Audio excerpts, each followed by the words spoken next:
Welcome everyone to the first in this season's Jewish history lecture series, the Vilna Gaon and the battle against Hasidism.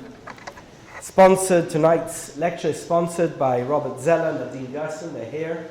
It's in memory of Nadine's grandmother, Evelyn Gershman Chava Aleha Shalom, who was actually born in Vilna. So thank you so much for sponsoring tonight's lecture. I want to begin with a letter. On Rosh Chodesh Iyar, very soon after Pesach, in 1772, a letter signed by the Vilna Gaon, Rabbi Yoel ben Shlomo Zalman, also signed by the chief rabbi of Vilna, the Beis Din, 16 Dayanim, was sent to the chief rabbi of Brest-Litovsk, and in fact, Brest-Litovsk is better known to us as Brisk. His name was Rabbi Abraham Katz Ellenbogen. His grandfather has featured in previous lectures that we've done. He was the chief rabbi of Hamburg before Rabbi Yonason Ebershitz, who was the nemesis of Rabbi Yaakov Emden. We're going to mention them later on as well. But let me read you the salient parts of the letter that was sent by the Vilna Gaon in 1772. To our Jewish brethren, you surely already know of the information that our ancestors could never have dreamed of. That a sect of Chashudim, not Hasidim, Chashudim, you know what Chashudim means in Hebrew? Suspect ones, has been formed, who meet together in separate groups and deviate in their prayers from the text that everyone else uses. As far as they're concerned, they are great scholars and miracle workers. And whoever sits among them, even an ignorant fool who cannot say the Shema prayer, as soon as he joins them, he merits the best of this world and the best of the next world in less than an hour. Quite something, right? In the middle of the Shemona Esrei prayer, they interject obnoxious alien words. By the way, when he says alien, he means Yiddish. In a very loud voice. And they conduct themselves like madmen. They explain their behavior by saying that in their thoughts they soar in the most far-off worlds. They don't study Torah at all. And they constantly emphasize that one should not waste too much time learning. Nor should anyone lament too much over any sin they may have committed.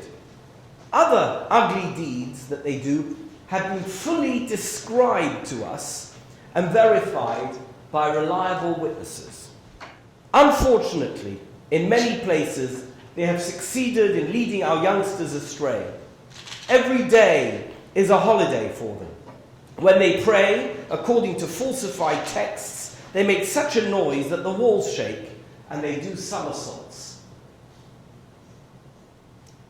Here I have a slide with bullet points of the letter that was written by the Vilna Gaon in 1772. I have to say that reading his letter, it sounds like a lot of fun going to a Hasidic group. Doesn't sound so bad. In any event, he continues as follows. We therefore declare that every community leader should clothe themselves in clothing of zeal, a zeal for God, and do everything in their power to root out, to destroy, to outlaw, and to excommunicate them. Do not believe them, even if they raise their voices to beg you, for in their hearts they are disgusting. And here is the final quote from the letter. It's a longer letter. I put the text up there before in a flyer that was printed much later. But at the end, he said as follows: as long as the Hasidim do not fully atone of their own accord, they must be scattered and driven away, so that not even two of these heretics remains together. The end of their groups and gatherings will be a blessing for the world.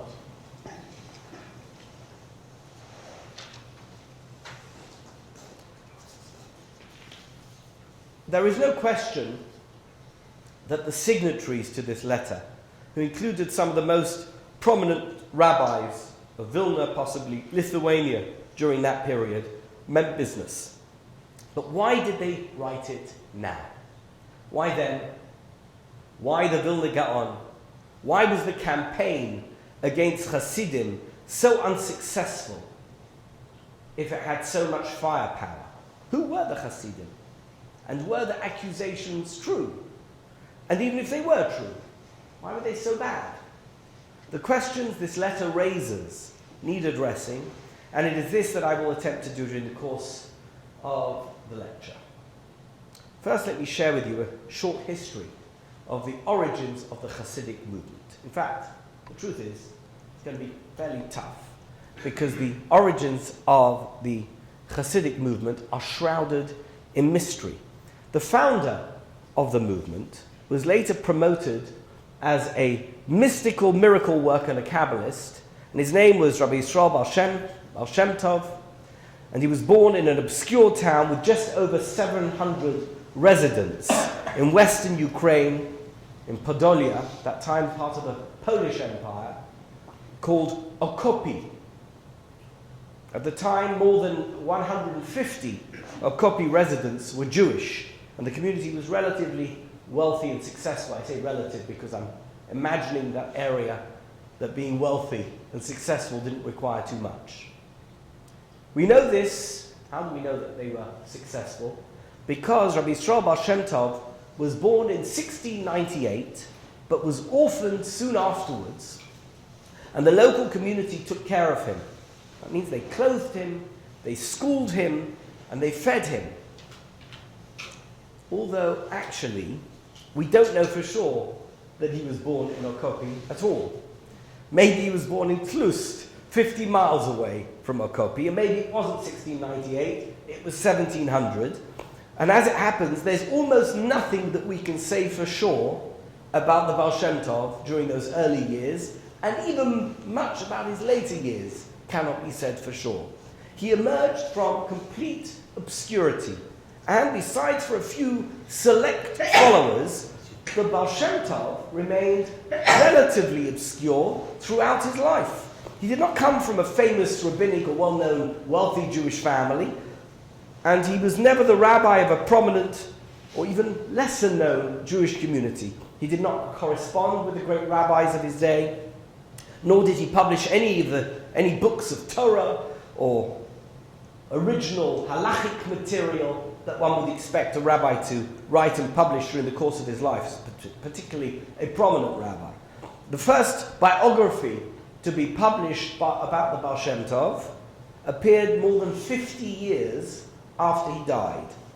And it's a gushing hagiography full of strange, miraculous stories that sound too bizarre to be taken seriously. Truthfully, in his day, there were probably dozens, perhaps even hundreds of charismatic, unknown, parochial rabbis and spiritual mentors with their own groups of faithful followers and the innovative ideas about how to improve Jewish life. The rest are all forgotten. But the Baal Shem Tov has left an indelible mark on Jewish history, not least of which, of course, is that my wife Sabine, and therefore my children, are his direct descendants. And here I present you with a family tree. The Baal Shem Tov married very well. His wife's father was a wealthy businessman who appreciated Torah scholarship, and before he got married, the Baal Shem Tov was an itinerant, he wasn't very successful, he was an itinerant Jewish day school teacher, but after his wedding, he retreated to the Carpathian Mountains, where he earned money as a lime digger. Please do not ask me what a lime digger is, because I have no idea. And later on, he was a small-time innkeeper, although he spent a lot of time in study and spiritual contemplation. He also learned to use herbs and amulets to cure people and help them with medical conditions, gaining the name Baal Shem Tov. That's why he had that name. He became known as a healer, and he was a sought-after person in an era where going to the doctor was like going to a murderer, and more likely to kill you than to cure you in those days. Eventually, he moved to the city with which he became synonymous, a place called Mezritch, probably in around 1736, and he remained there for the rest of his life. It was only in Mezritch that he began to attract any kind of attention, although, to be clear, it was very limited, and he remained largely unnoticed. Just to give you some sense of the Baal Shem Tov's limited reach, I've prepared for you an image of the exterior of the Baal Shem Tov's shul as it appeared in 1913 in Mezritch. That's the exterior of the shul. And here's an image of the interior of the Baal Shem Tov synagogue. I think that we can quite easily say that this is not a place where thousands of visitors flocked from all over Europe to bask in the shadow of the Baal Shem Tov. It's very small. I don't want you to think that by saying this I'm in any way trying to diminish the Baal Shem Tov's greatness. I'm not a Mitnagdim. It's not me. And of course I have family loyalties. But the truth is, he lived in an era of very great rabbis, many of whom I've written about and spoken about, such as Rabbi Yaakov Yeshua Falk, the Pnei Yeshua, and Rabbi Tzvi Ashkenazi, the Chacham Tzvi, and of course, we mentioned already, Rabbi Yaakov Emden, Rabbi Yonason Ebershitz, Rabbi Meir Eisenstadt, who was the Ponim Meiris, for the Sfardim, Rabbi Chaim Ibn Attar, the Orachaim. These were great rabbis who had world renown. They were known throughout the Jewish world in their day, during their lifetimes. They were celebrated, they were acclaimed across the Jewish world.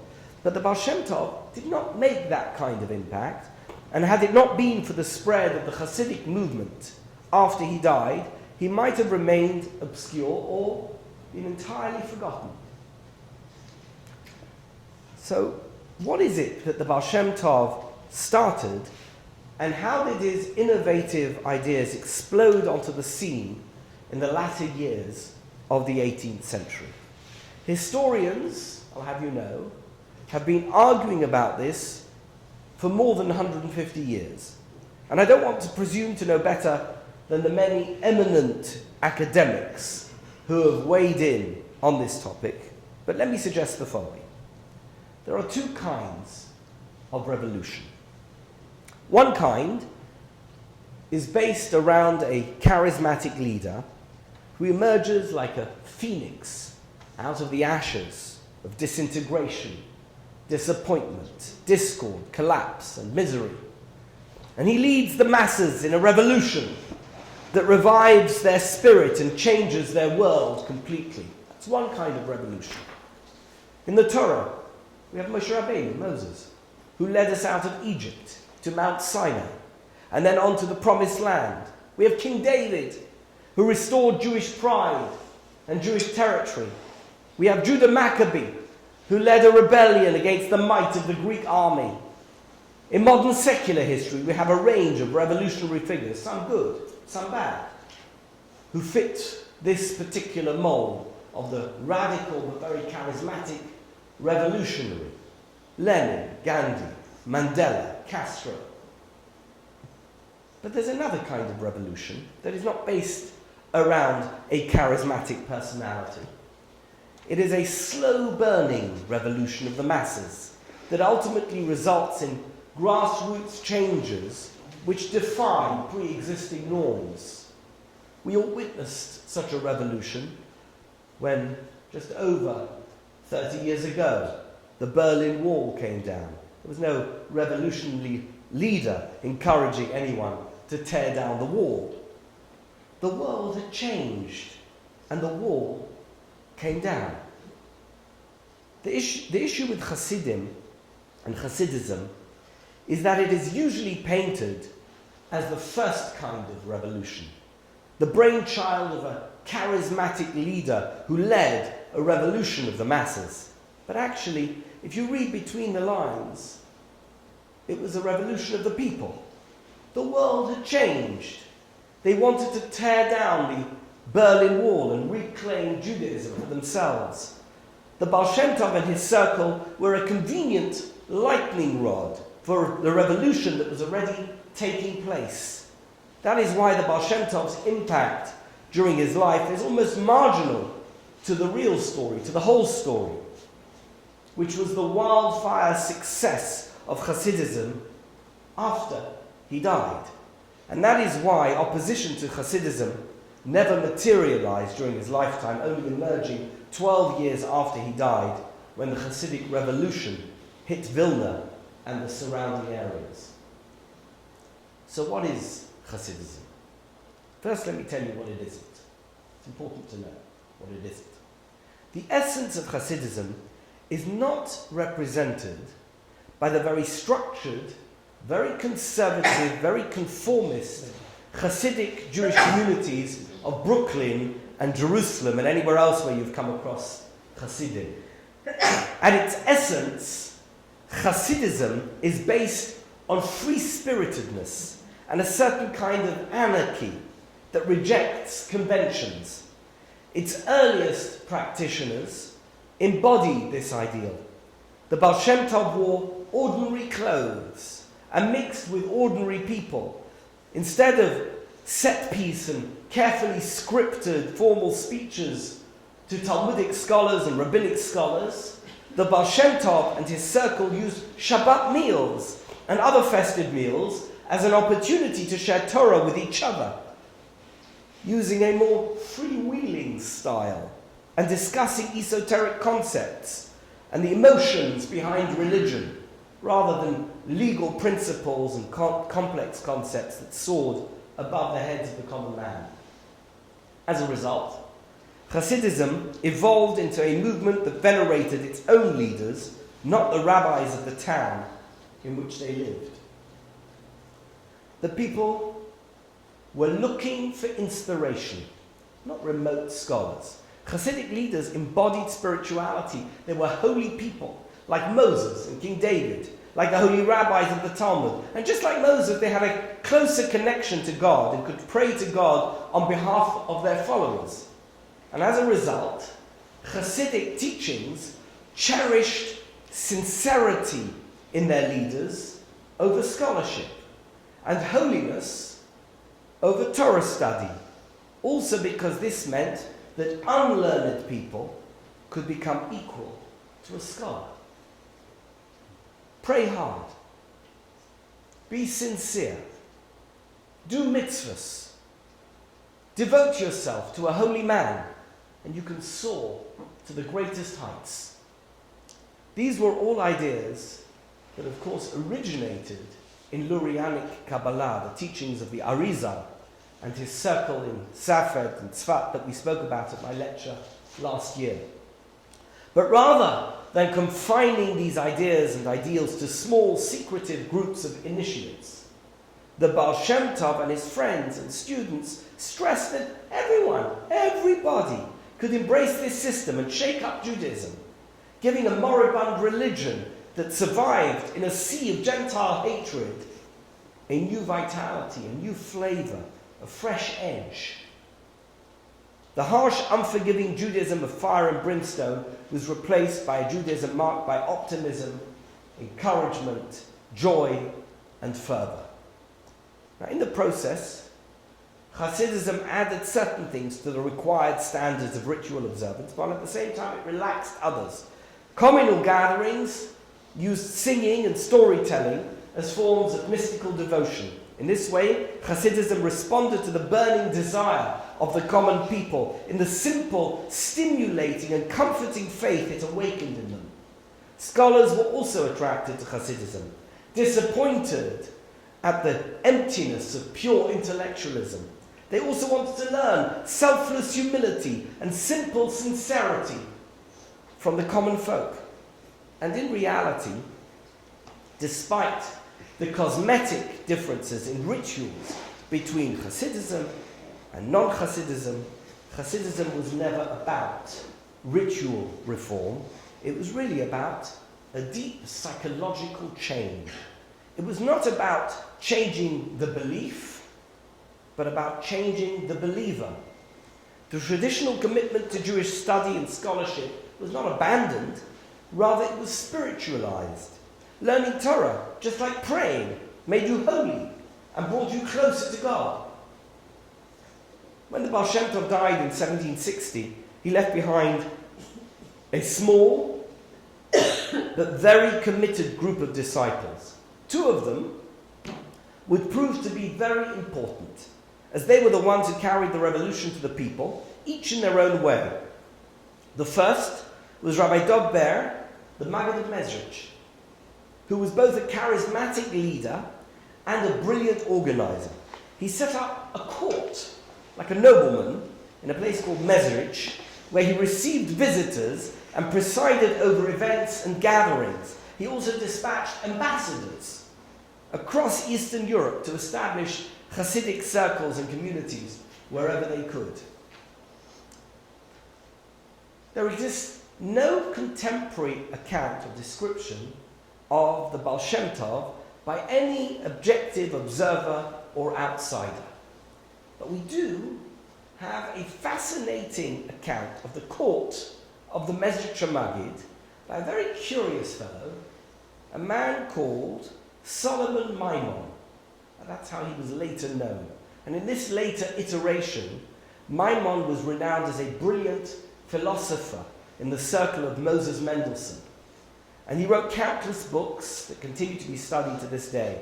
But as a young man, long before he got to Berlin, as an orphan with a thirst for knowledge and spirituality, he left his birthplace in Yeshivis, Lithuania, and made the long journey to Mezritch.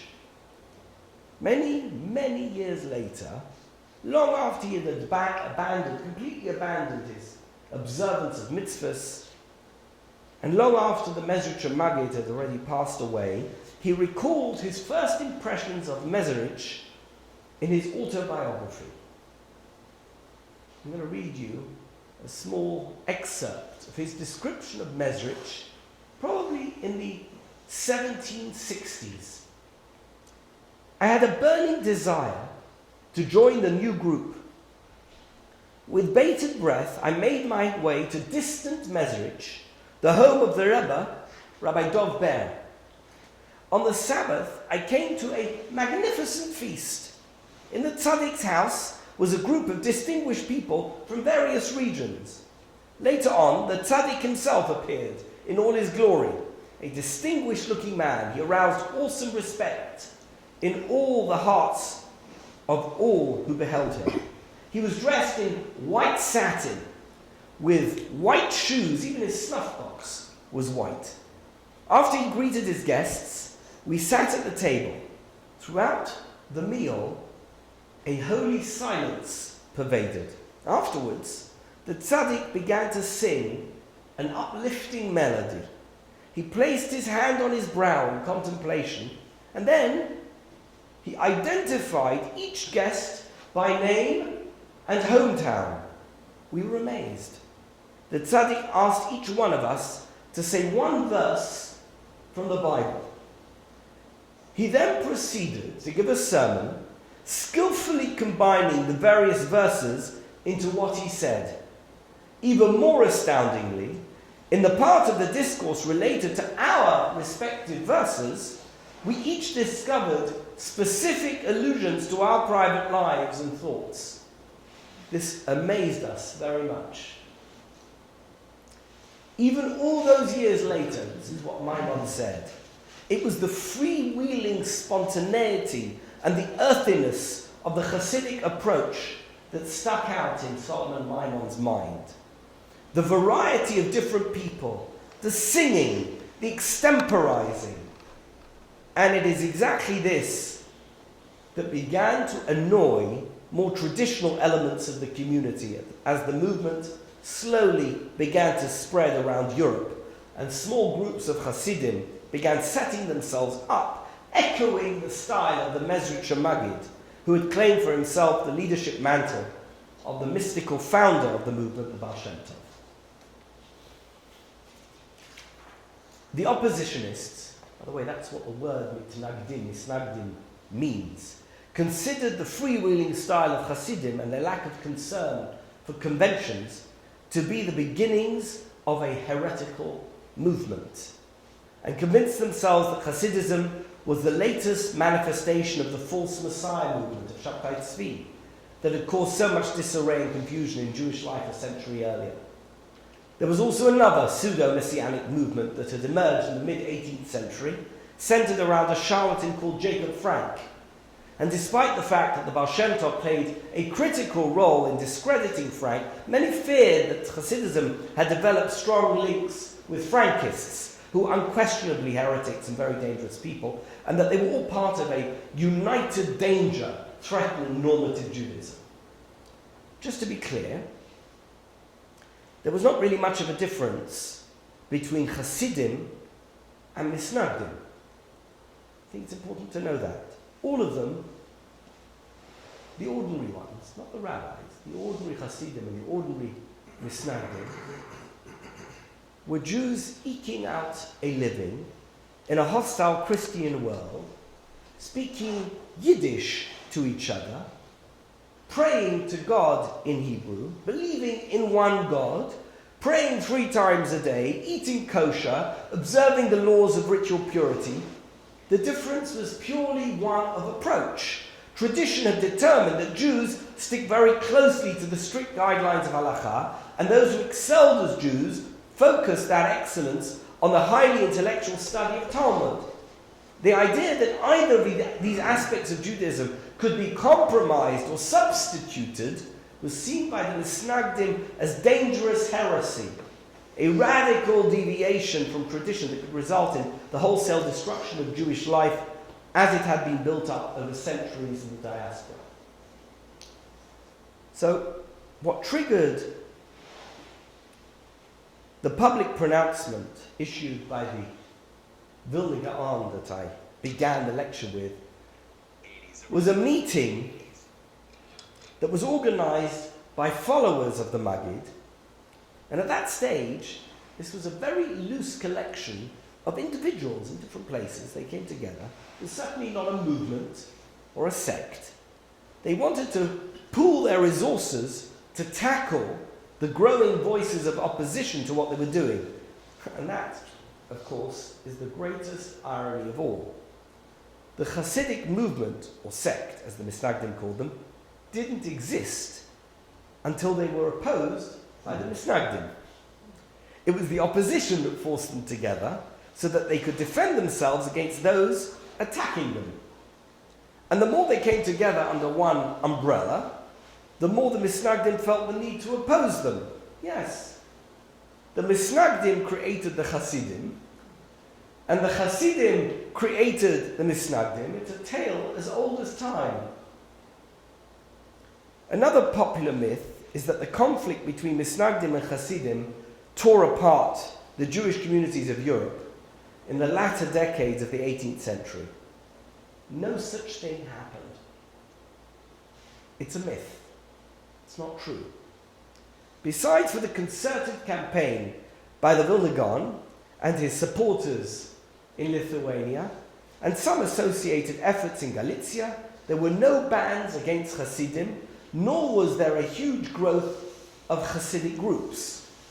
Those who were attracted to happy-clappy spiritualism continued to stream to Hasidic centers, but the vast majority of Jews in Europe neither opposed them nor supported them. They were largely indifferent, as most people are in every society, to anything which is on the fringe or a little bit extreme. Not that this meant Hasidim and their leaders were held in high esteem, by the way. There are definitely contemporary references to unlearned Hasidim, but that did not mean that they were widely treated as heretics.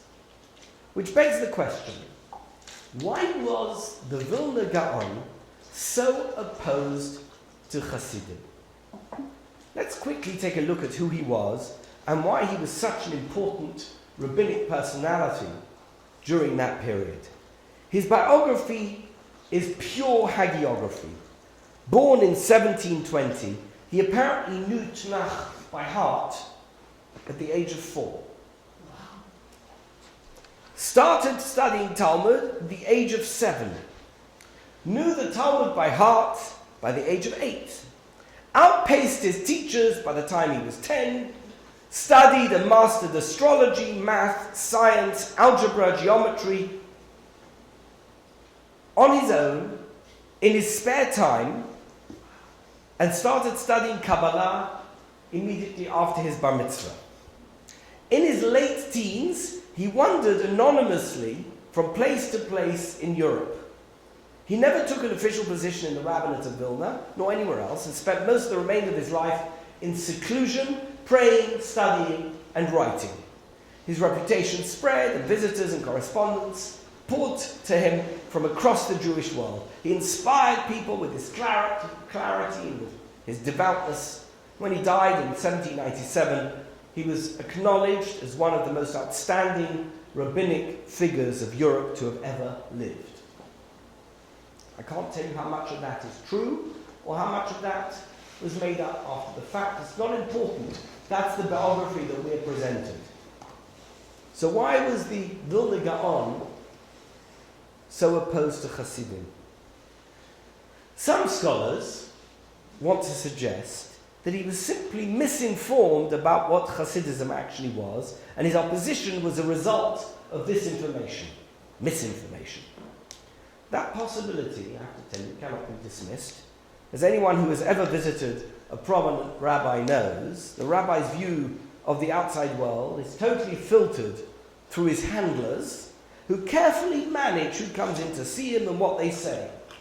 And the Vilna Gaon was even more isolated than most. He only ever came into contact with people from his own circle, or those who gained access, and it wasn't easy. But even so, even though that's the case, this is not enough to explain his vehement and consistent antagonism towards the Hasidim from 1772 until his death 25 years later. Besides for the Mitnagdim campaign, his campaign against Hasidim, the Vilna Gaon never publicly pronounced on any other matter concerning Jewish social or religious life as a communal leader. On the contrary, he deliberately avoided it. No doubt, I have no question whatsoever that his handlers and circle tried to involve him in other matters over the years. But he clearly avoided taking a stand on any issue. So why did he take a lead on this matter? And why? Of all the senior and prominent rabbis in Europe at the time, was he the only one to do so? Other scholars have suggested it was because he wanted to stand up for the existing structure of Jewish rabbinical life, which he saw as being threatened by the Hasidim. This also doesn't ring true. After all, the Vilna Gaon was hardly the paradigm of normative rabbinic leadership. If anything, he was more similar to the rather more maverick leadership of the Hasidim. And certainly, we heard his biography a few moments ago, it shares more in common with the Baal Shem Tov than it does with the more conventional rabbinic leaders of his day. Indeed, I think it is this point that explains his opposition. The Vilna Gaon represented a version of Torah scholarship and Kabbalistic piety that he believed was threatened by what he considered an aberrant, diluted version that was being promoted by the Hasidim. The largely hidden elements of Jewish mysticism that underpin the Jewish faith, fundaments of Judaism that are critical to its function and execution, even if they are largely unknown to the average Jew, is not a game to be played with so you can attract the common folk to Judaism because they don't want to be scholars or don't have the time. The Vilna Gaon was a purist, and particularly because he wasn't a rabbinic hack, part of the establishment, a tool of those people who paid him. He understood the dangers of allowing unscrupulous people whose power would be based on unfounded miraculous powers or deviations from convention to take control of Jewish life. In 1771, rumors of deviant behavior by the Hasidim resulted in the rabbinic authorities of Vilna confiscating some of their manuscripts for examination. The Vilna Gaon was shown the papers, and he apparently declared them to be heresy. He said they had misinterpreted certain sections of the Kabbalistic work, the Zohar, in ways that resulted in beliefs that were antithetical to the Jewish faith. No one took any notice. Then, in the winter 1771-1772, there was a terrible epidemic in Vilna, and hundreds of children died, Jewish children. And as you know, the characteristic Jewish response to any terrible tragedy has always been, remained, introspection, a process of soul-searching. We want to determine what might have resulted in Hashem being angry with us. We're going to try and do teshuvah, or whatever that may be. And on this occasion, in early 1772, it was decided that the reason why Hashem was angry with the Jewish community of Vilna was because there were Hasidim in Vilna. They called them Karlinas, because they were devoted to the rabbi of Karlin, which is not that far away, it's in Pinsk. They brought the tragedy onto the community. You have to blame someone, right? The Jews always get blamed by the Gentiles, and the Jews also have to have someone to blame, right? So they had the Hasidim to blame. In addition to this, two leaders of the Hasidic group in Vilna, one was called Rabbi Isser, the other one was called Rabbi Chaim, were accused of publicly insulting the Vilna Gaon. Rabbi Chaim had reacted to the Gaon's indictment of the Hasidic documents by stating that the Gaon was, quote, full of lies, his teachings are lies, and his version of Judaism is a lie.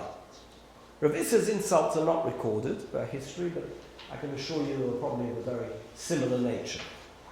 The Vilna Bet Din met on Polonnoye Pesach 1772 to decide what to do with Reb Chaim, and it was decided that the Karlina's little synagogue, the Shtibel, had to close down, that Reb Chaim would have to publicly ask for forgiveness at the main synagogue in Vilna, and that he would have to go and ask forgiveness in front of witnesses from the Vilna Gaon himself.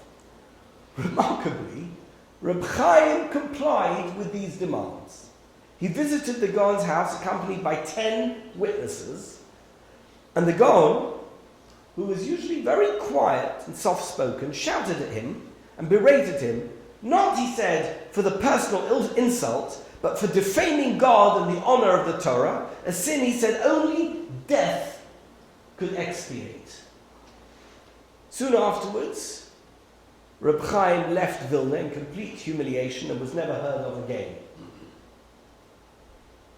Shortly after Pesach, his colleague, Reb Isser, was similarly examined and judged by the Vilna Beis Din.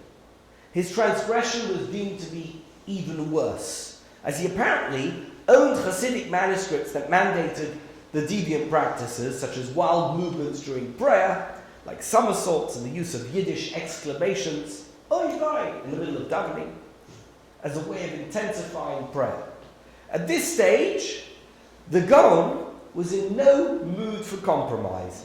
He suggested the expulsion of all Hasidim from Vilna, and when he heard how Reb Isser had been punished, he objected that the punishment was far too lenient.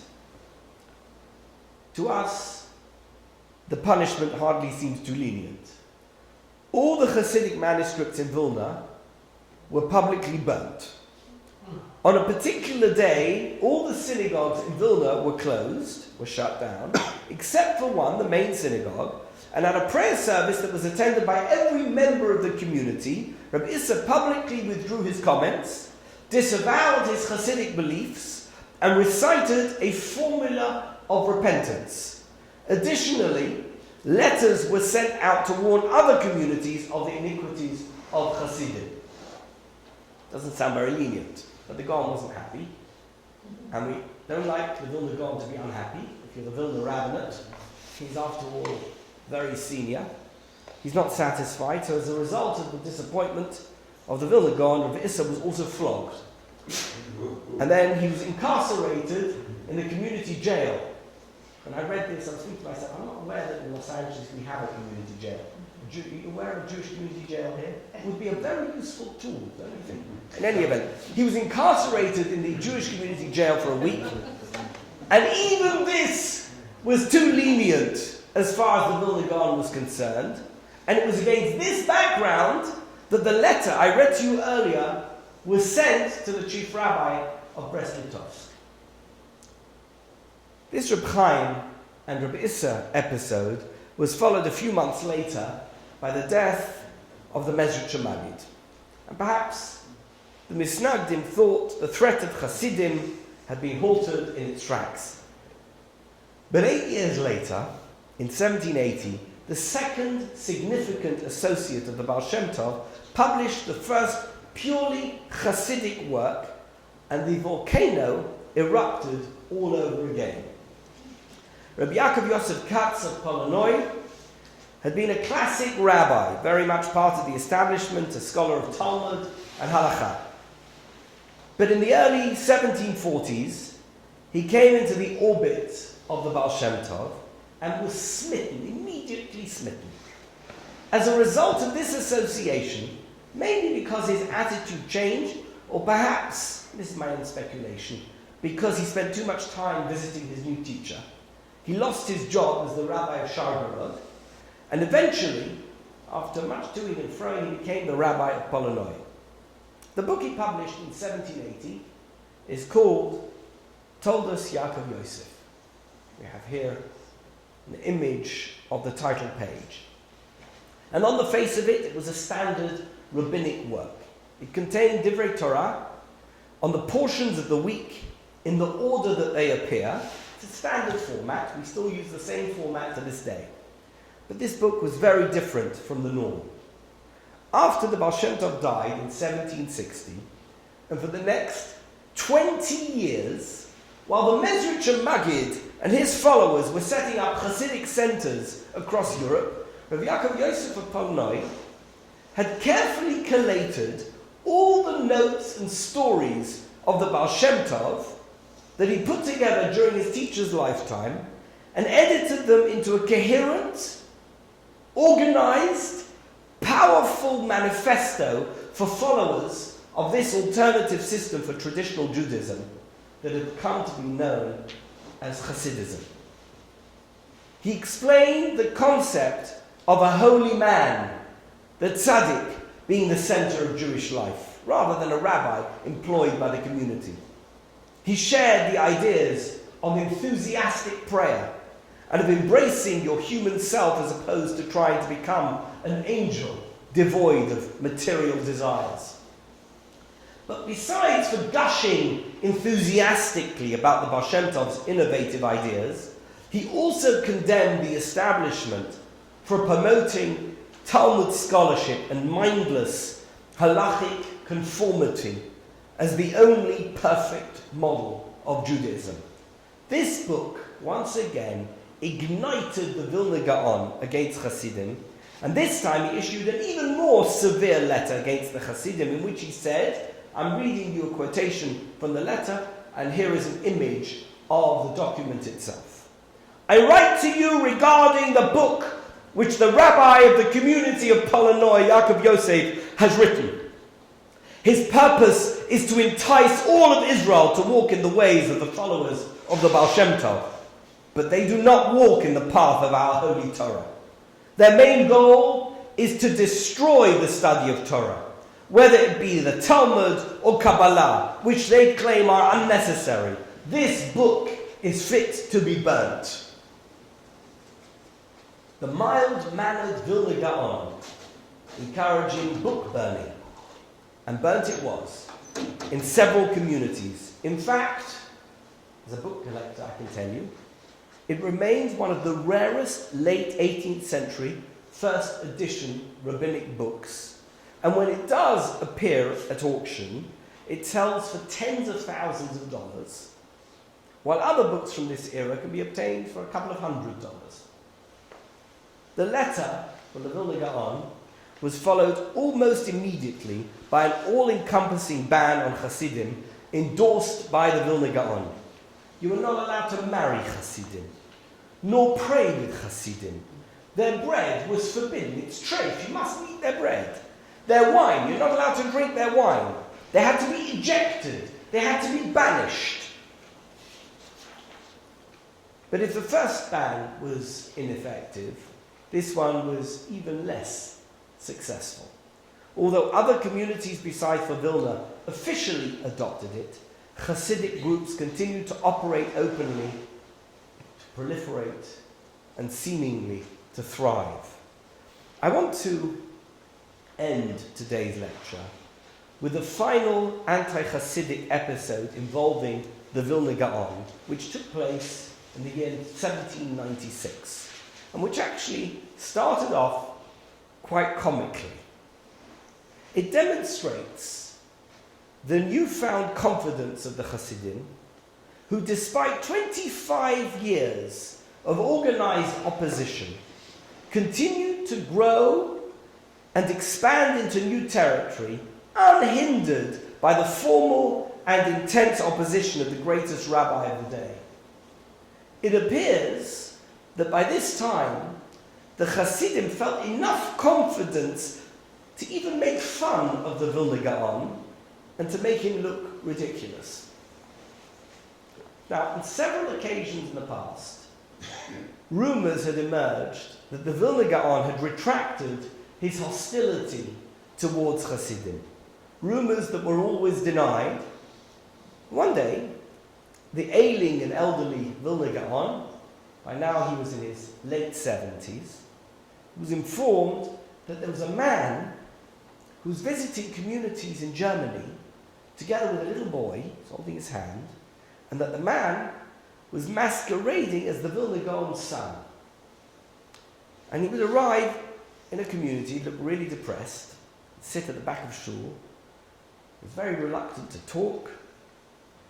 That when he did talk, he would cry inconsolably, telling everybody that his father, the Vilna Gaon, bitterly regretted his opposition to Hasidism, to Hasidim, and that the Vilna Gaon was now saying, and this is a direct quote, okay? How will I ever be able to repent for all the aggravation I caused these wonderful people? If only I were younger, I would fast and pray and cry all day for all the terrible things I've done and said about Hasidim. And I would travel from place to place, encouraging people in every community to join them so that they can worship God properly.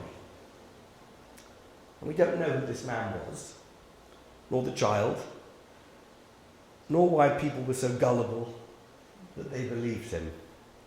He was evidently a very good actor and had people convinced. Because one thing is for certain, he was not the Vilna Gaon's son. And the whole thing was a publicity stunt for the Hasidim, who must have been highly amused that anyone had fallen for this guy's charade. Now eventually, the fellow ended up in Hamburg, where he was introduced to the rabbi, Rabbi Raphael Hamburger, who I spoke about in my lecture last year in London. Rabbi Raphael Hamburger actually learnt with the Vilna Gaon, and he was in regular correspondence with the circle of the Vilna Gaon, and he immediately exposed the man as a fraud. This bit's not so nice. The man was taken out of the shul and beaten up by a mob who were very, very angry. And he was run out of town. He was never seen again. When the Vilna Gaon heard about this story, he was very angry. It's personal, right? It's very humiliating. And he wrote the most vituperative letter against the Hasidic movement and its devotees. He called them a wicked sect. And he instructed everyone to persecute them mercilessly and to redouble their efforts to get rid of them. This is a quote from his letter. They are like a boil on the body of Israel. Hopefully we will be able to uproot their name from this world.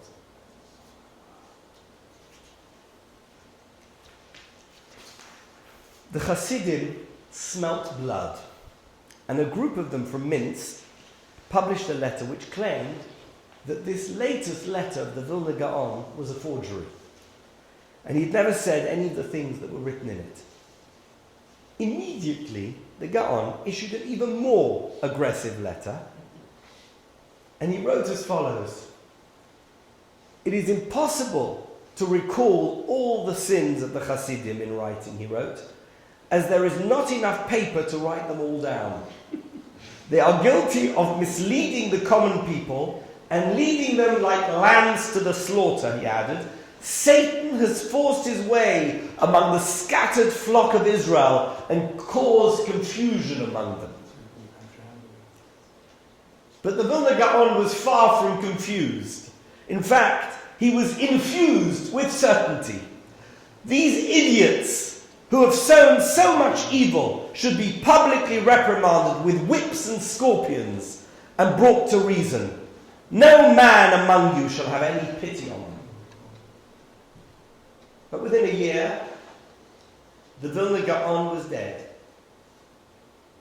He died in 1797. And the Mitnagdim had lost their A-lister, while the Hasidim were only just getting started, as their leaders gained more acclaim and greater recognition, both within the Jewish community and among the Gentiles. One might wonder whether the Vilna Gaon's efforts against the Hasidim was worth staking his reputation over. As I've already mentioned, the opposition to Hasidism lacked depth in terms of the accusations against them. This was hardly a Shabtai Tzvi situation, nor was it a Jacob Frank situation.